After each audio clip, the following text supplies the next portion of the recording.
When you hear the phrase soft as steel, what do you think of? While the word steel might conjure up images such as massive high-rise buildings, where does the soft part come in? And what exactly does this mean in our work and in our lives? Welcome to the Soft as Steel podcast with your host, Dennis Doran, featuring engaging conversations with a wide range of industry leaders around soft skills, how we practice love, inclusion, social justice, and compassionate leadership that's everlasting in the workplace. And now, here's Dennis Doran. I'm very pleased to have Barton Malow as my guest today. First, Ryan Malbach, who is the president and CEO of Barton Malow, headquartered in Southfield, Michigan.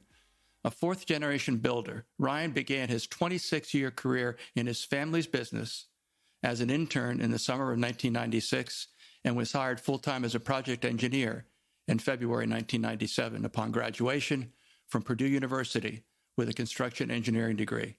He's filled several roles since and was appointed president of Barton Malow in 2011. Ryan has worked to expand the enterprise through rapid alignment, strategic growth, and innovation. With an initial vision to establish core purpose and values, more recently he set a vision for industry transformation.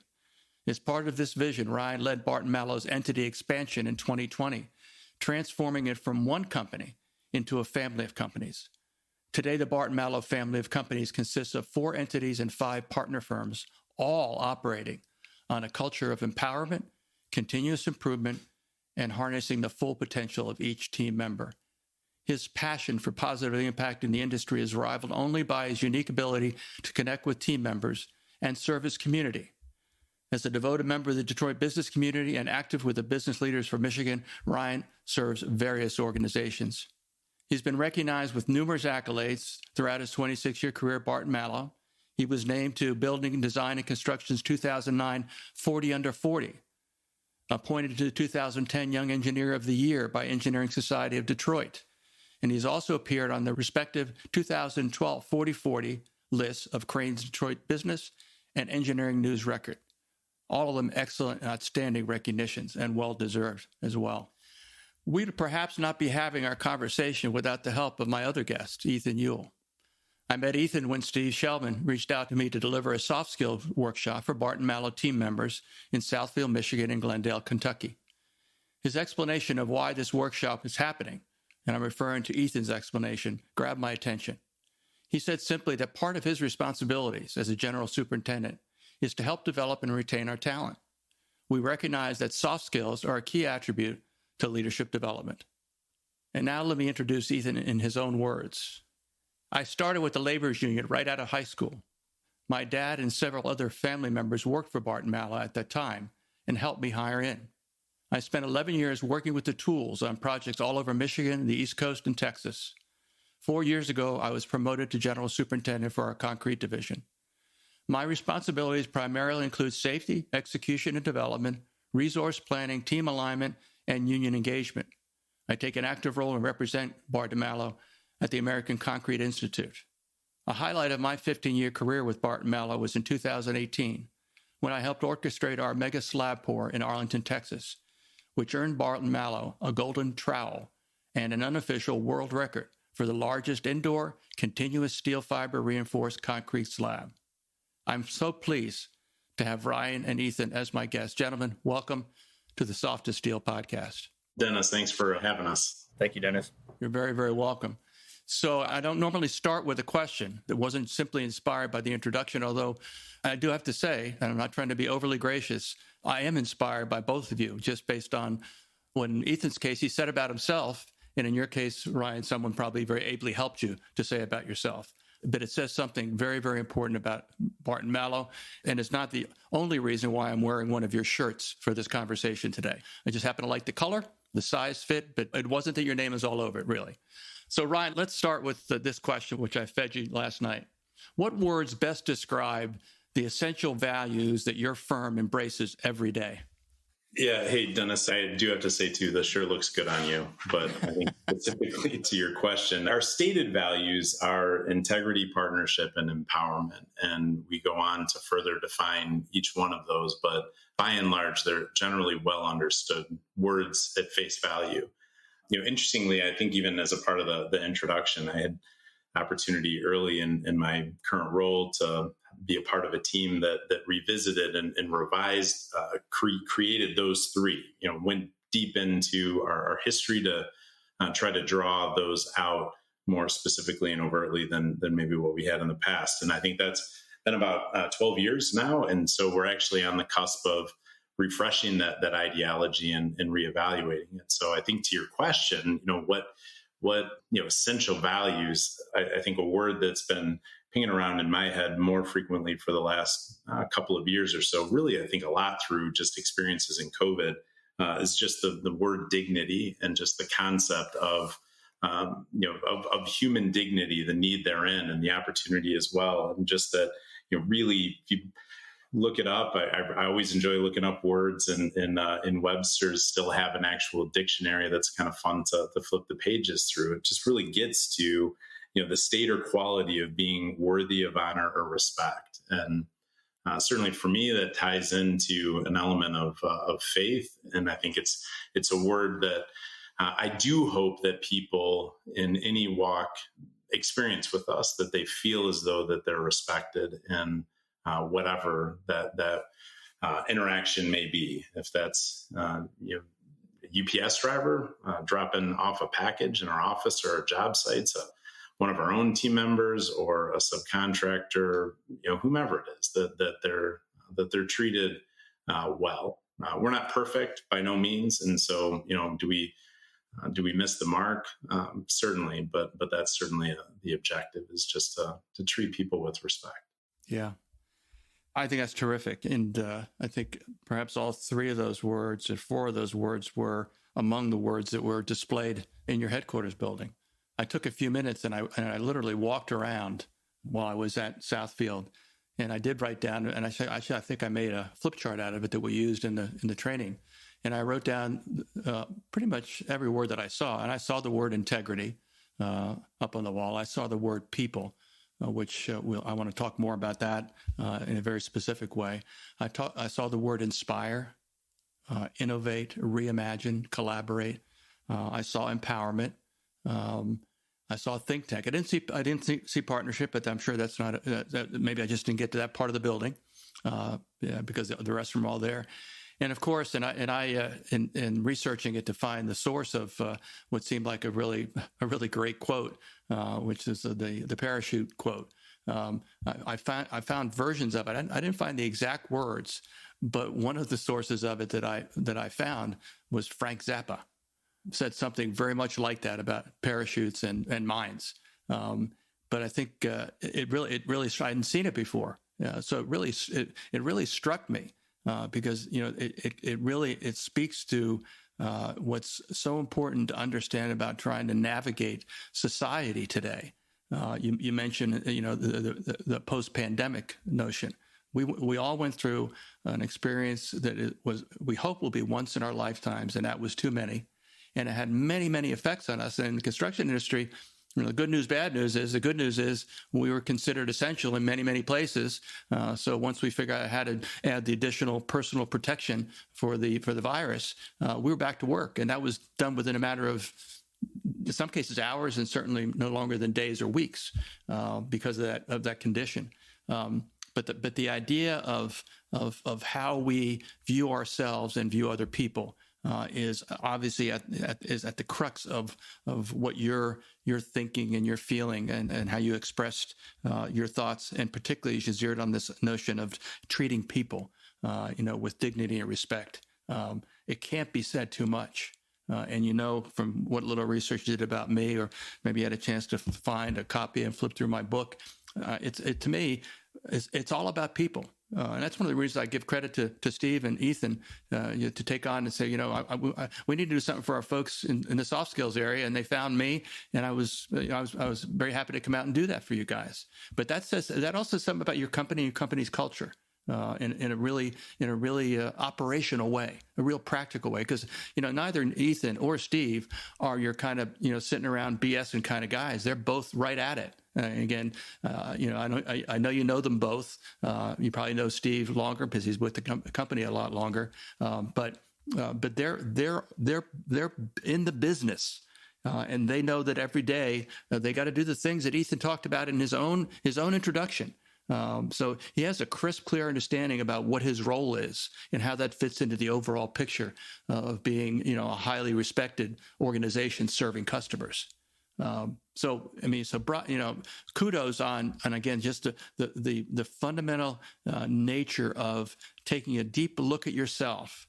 And hopefully a complete and honest and thorough look, which I think the results would suggest that it was 12 years ago, and may begin again as you do what you refer to as a refresh.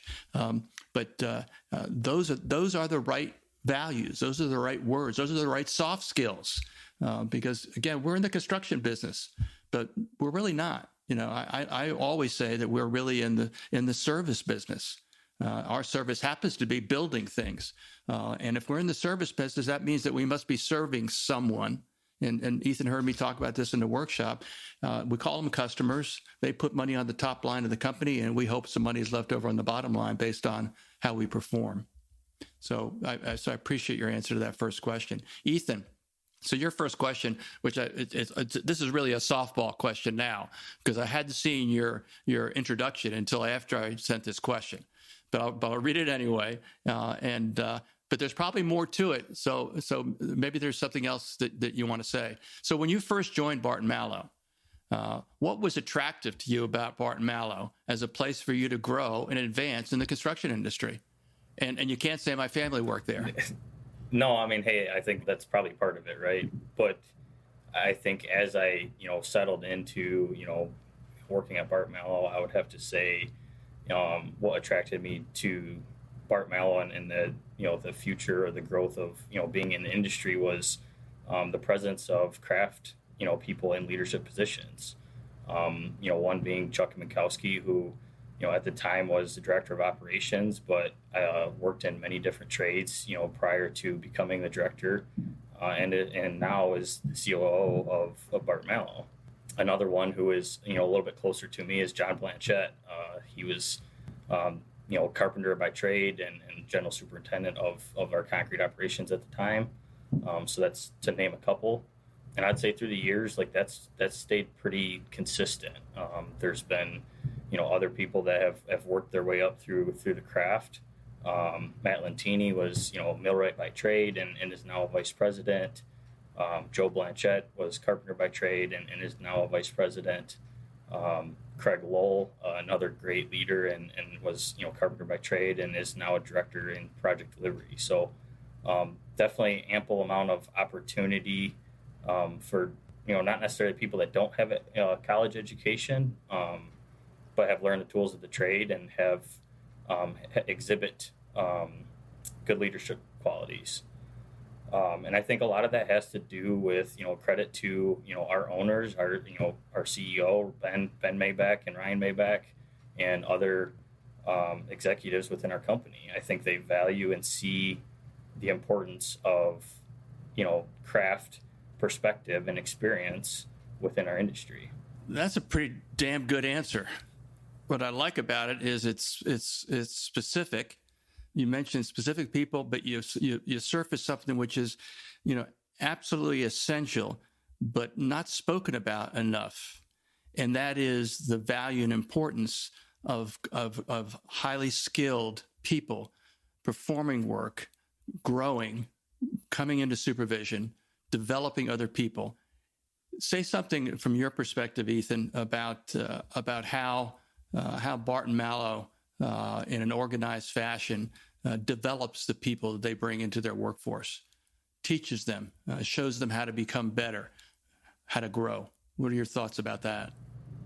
I think, to relate to me personally, I think there's always been, I would say, a group of people, because it's not really just one, but I would say there's been a group of people, a team of people focused around leadership development. I think we still have that to this day, but I I remember sitting in a like an up and coming, leadership class 10 plus years ago, with a various, with various number of people of, different years of experience. And, that's continued. Again, I think part of Dennis bringing you, in to talk to some of our team members is really just, continuing or carrying that torch, on with what, with what's expected is we have to, if we don't develop our people, we can't continue to grow as a company. Mm-hmm. Ryan, what do you hear? And listen to what Ethan's had to say. What do you hear? I think it's great. And I just to piggyback on a couple of points that Ethan made, one, just a little bit of context as well on Ethan, some of the names that he mentioned.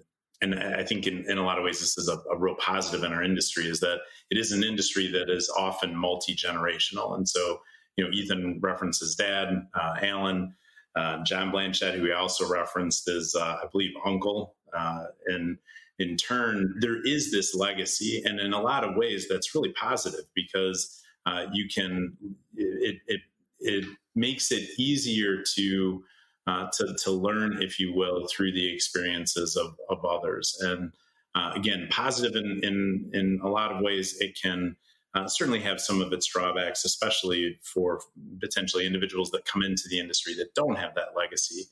But yeah, absolutely. I think the power of human potential transcends however you enter the industry. And so whether you enter the industry through the trades, if you enter the industry from some sort of college experience in building construction or engineering or whatever it may be, those are just points of entry. And I think with time, your experiences and the learning that your experiences afford you are really the best forms of education. And I think it's incumbent upon each of us then to try to figure out how do we make good on that? How do we continue to engage in curiosity and learn and grow? And I think Ethan's a terrific example of that. I think it's an organization's responsibility to try to do the best that we can to create those experiential opportunities and then create forums, much like Ethan described, where you can talk about it and process it and, again, learn more collectively. And so, I think we're doing some really neat things. I think as an industry as a whole, I think we're doing a lot of really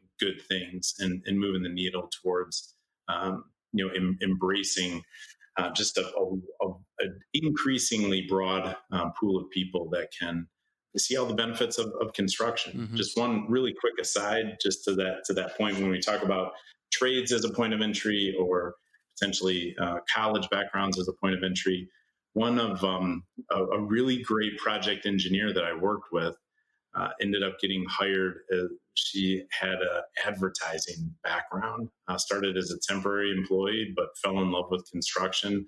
As a result of family move, she's no longer with Barton Malow, but still working in the industry on the Eastern Shore of Maryland. And she was fantastic. So, I mean, there's no prerequisite for how you engage in the industry, but once you're in, assuming you enjoy it to the degree that the three of us do, there's a lot of great directions that your career can go. It's fun to watch that evolve for people. Yeah. Ethan, yes, go ahead. I would wholeheartedly agree with that. I mean, the sky's the limit, really, with opportunity. Probably not just at Barton Malow, but specifically to Barton Malow. I mean, as long as you are willing to learn and willing to grow and put the work in, there's an ample amount of opportunity out there. Yeah. One of the things that I just an observation as I listened to the two of you speak is one of my top soft skills comes to mind, and that's authenticity. You both speak in very clear, and I mean this in the most positive way, plain language. There are people out there running construction companies. There are people out there running unions because you're in the unionized segment of construction, at least for some of your projects, if not many of them.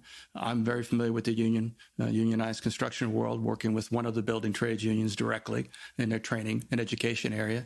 But one of the things that you can't screen for if you don't have an ear towards not simply what a person says, but also how does that get backed up? How do you know it's real? And now I'm kind of moving into the little bit of a discussion around workforce development. So topically, we're kind of moving into that area for a little bit. But it is a challenge, and it seems to me that what you've done, and correct me if I'm wrong, is that your messaging to candidates, to potential hires, is very specific around the elements that you've both been discussing fluidly. Again, I'm talking to two entirely different people. One with 15 years experience, one with 26 years experience. One is part of the ownership of the company. The other one's got family in the business.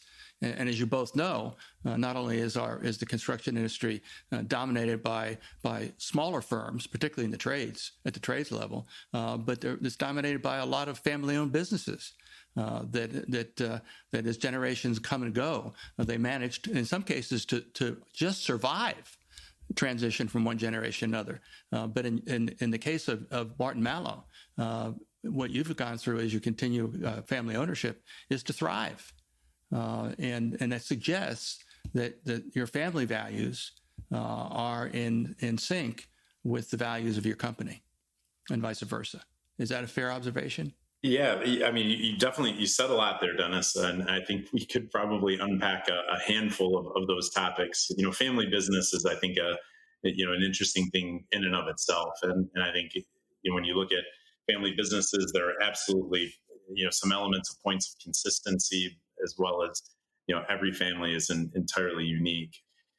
Can say not only my family was not the founders of Barton Malow, but interestingly joined Carl Barton. My great grandfather joined Carl Barton as a carpenter back in 1925, almost immediately after he had started Barton, the CEO of Barton company that evolved into Barton Malow. But I think when you talk about longevity, one of the things that I'm really grateful for, that I do believe informs our approach to how we look at people and the culture in the organization, is that, hey, Carl Barton was a man of faith, wrote quite a bit about that, which is really wonderful to have the ability to go back and look at and read. And we're doing a fair bit of that as we approach our 100th anniversary next year.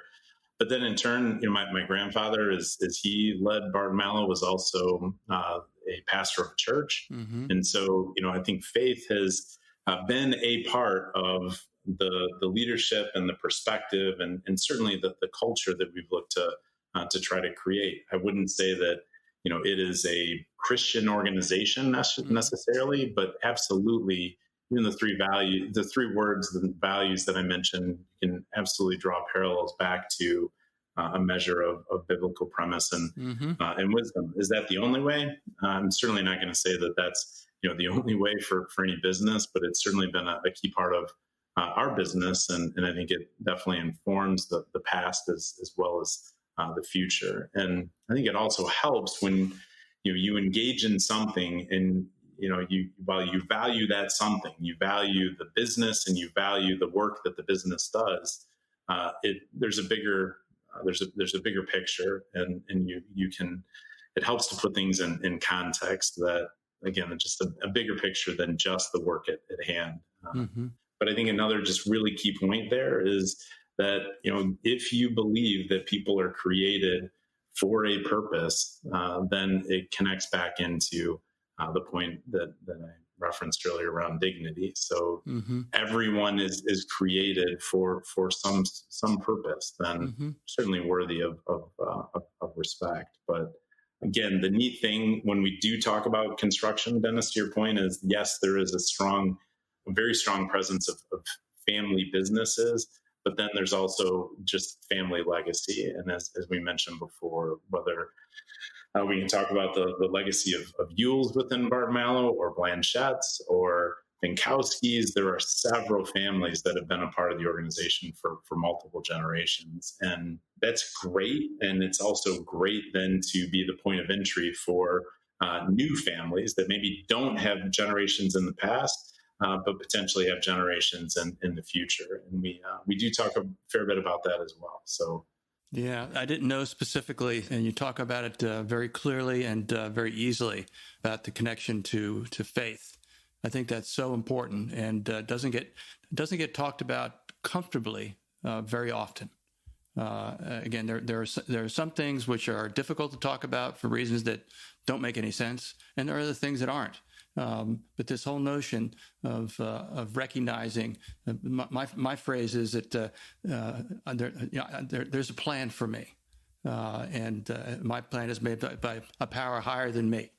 And that's the way I say it. And the notion which I live in is I got yesterday's done, and tomorrow is just what I think I'm going to be doing, but who knows? Mm-hmm. That serves me very well. Because for all of us, and Ethan's right on the front line dealing with craft workers and shop stewards and all kinds of other people on the construction side of Glendale. All you've got is what's happening right now, and an opportunity with whoever you're interacting to produce a positive result. To get a decision made, to get an agreement, to get a problem solved, to figure out the next step, or just to figure out why something happened that shouldn't have happened. All the myriad kinds of things that happen every day. You've got to operationalize, something as fundamental as treating people with respect. It's got to be operationalized, and in a manner that the way it feels to people, particularly for you, Ryan, and for you as well, Ethan. A general superintendent level, you're in a more visible leadership role in the operation. You're not just a manager. And I'm sure Ryan would say that, pretty much say it the same way. Leadership is something which is part of what you need to be every day. And you need to do it in a way that demonstrates the values of the company that you align with. And so that people can easily see, this is the kind of company I work for. You don't hire a company. You don't build relationships other than through a contract with a company. You build relationships with people, both inside and outside the company. What are your thoughts around that, Ethan? What are your thoughts? Barton Malow, as one of our core values is people, as well. I think that Barton Malow continuously strives to build relationships not only with clients but with our employees.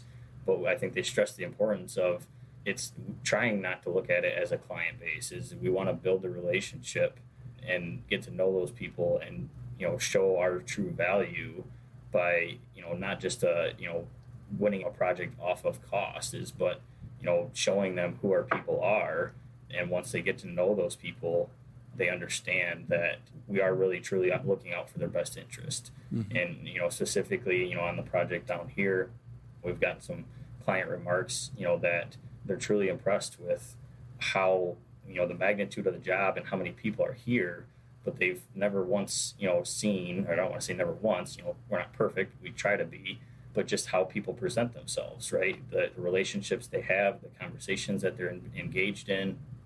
Brian, what are your thoughts? As we talk about relationships, I would also just say we can certainly validate the importance of them, but it's also what makes it fun. I mean, it's really the opportunity to engage with such a diverse set of people. I think one of the really cool things about construction, and one of the things that I really enjoyed when I was more project-based, is you think about, to Ethan's point, the range of people that he has the opportunity to interact with on a regular basis, on a near daily basis. I mean, we have had, I forget how many cabinet members visit that project. And certainly in the state of Kentucky, many individuals in political leadership. Then there are all of the individuals engaging from regulatory standpoint to then the leadership of Ford to the management of Ford. And then so you can pivot from engaging and interacting with the cabinet secretary to trying to figure out how to deal with the problem of the day with a set of iron workers or whatever it may be. So, the importance of, again, the soft skills, the importance of the ability to engage across that broad spectrum is so incredibly high in this industry, but it's also what really makes it enjoyable. Mm-hmm. It's not as though you're dealing with just this, consistent demographic on a regular basis. You're always engaging with new folks. And what's fun is that the range of interest, the range of capabilities, back to, again, the absolute uniqueness of every individual that you're going to be interacting with. So for me, that's what made the industry fun, makes it fun today. Relationships are not only good business, but it's just incredibly enriching and fun as well. Yeah.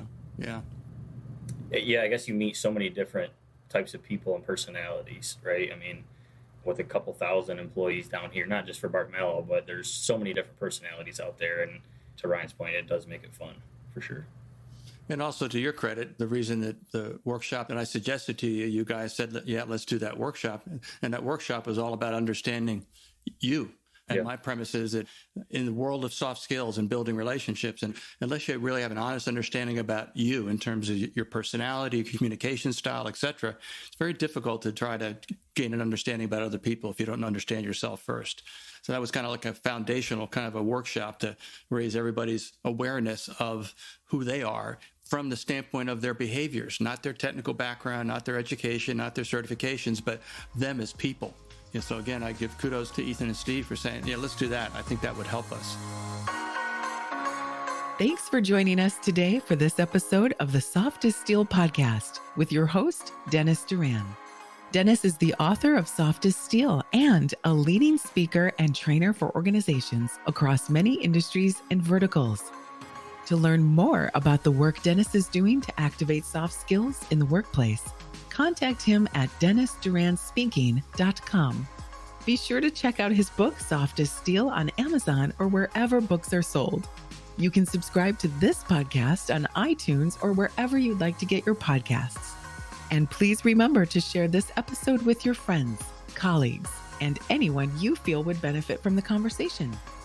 We'll see you next time on the Soft as Steel podcast with Dennis Doran.